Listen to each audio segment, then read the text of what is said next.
Halo guys, apa kabar semua? Nama saya Lisa.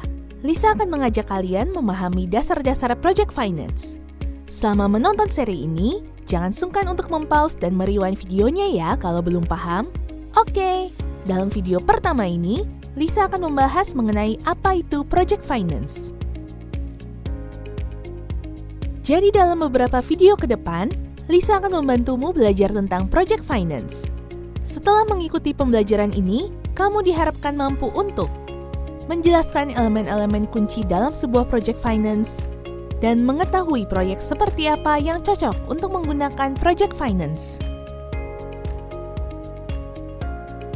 Dari 4 agenda berikut, kita akan memulai dengan yang pertama ya. Apa itu project finance? Yang akan kamu pelajari adalah 1. Definisi dan karakteristik dasar project finance. 2. Mengapa menggunakan project finance? 3. Elemen-elemen dari struktur project finance. Kira-kira project finance digunakan untuk apa ya? Project finance digunakan sebagai alternatif sumber pembiayaan. Proyek-proyek yang dibiayai dengan project finance misalnya Tangguh LNG Expansion, Burj Khalifa, Eurotunnel, Central Java Coal-Fired Power Plant, dan terusan Suez. Tapi sebenarnya apa sih maksudnya project finance? Para ahli punya beberapa definisi. Menurut Basel Committee on Banking Supervision, project finance merupakan salah satu alternatif pembiayaan suatu proyek yang dapat berupa pembiayaan pembangunan instalasi modal baru atau pembiayaan kembali instalasi yang ada dengan atau tanpa perbaikan, di mana pemberi pinjaman biasanya dibayar dari uang yang dihasilkan oleh output proyek yang dibiayai tersebut, seperti listrik yang dijual oleh pembangkit listrik yang baru dibangun.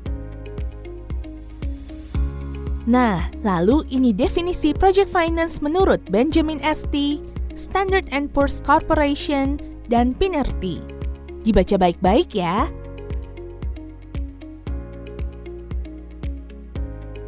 Kemudian ada 4 karakteristik dasar project finance. 1.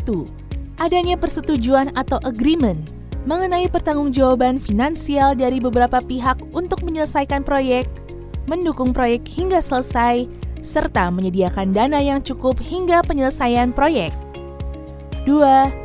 Suatu bentuk garansi dari pihak-pihak yang bertanggung jawab secara finansial bila tidak tercapainya tujuan ke depan dari proyek atau hal-hal lainnya yang mempengaruhi pencapaian dari proyek tersebut. 3. Project financing bersifat off-balance sheet, yang berarti tidak bergantung pada cash flow perusahaan para pihak yang ikut serta dalam pendanaan proyek ini. 4.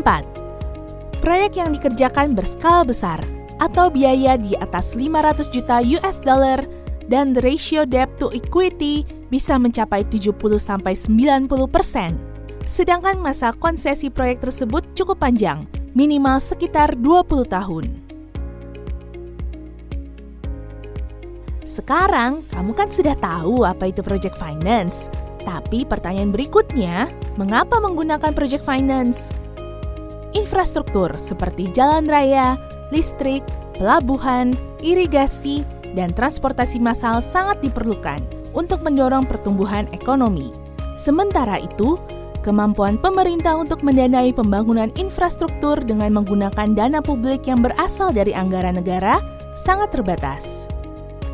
Untuk memenuhi selisih anggaran tersebut, dapat dilakukan dengan menggunakan skema dari alternatif seperti kerjasama pemerintah swasta atau KPS atau Public-Private Partnership atau PPP dengan badan usaha baik swasta, BUMN atau BUMD ataupun koperasi.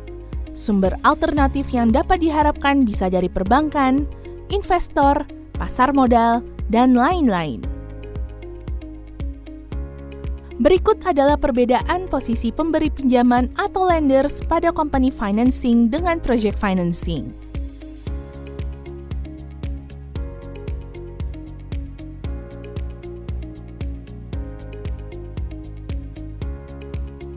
Sedangkan berikut adalah perbedaan antara company financing, government finance, dengan project financing.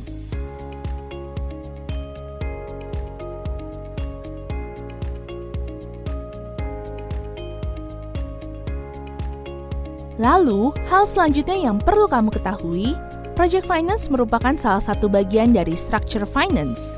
Structure finance biasanya melibatkan lembaga keuangan besar atau perusahaan besar untuk kebutuhan pembiayaan yang rumit yang tidak bisa di-cover dari keuangan internal perusahaan. Nah, terakhir, inilah 10 elemen struktur project finance. 1. Sponsor dan investor lain. 2. Lenders atau pemberi pinjaman. 3. Kontraktor. 4. Advisor atau konsultan. 5. Insurance provider. 6. Off-taker. 7. Operator. 8. Input supplier. 9.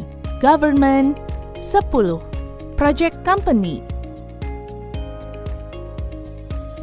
Demikian penjelasan Lisa pada video pertama Project Finance. Jangan lupa cek slide-nya lagi ya kalau masih belum paham. Terima kasih sudah menonton. Sampai jumpa di video pembelajaran berikutnya.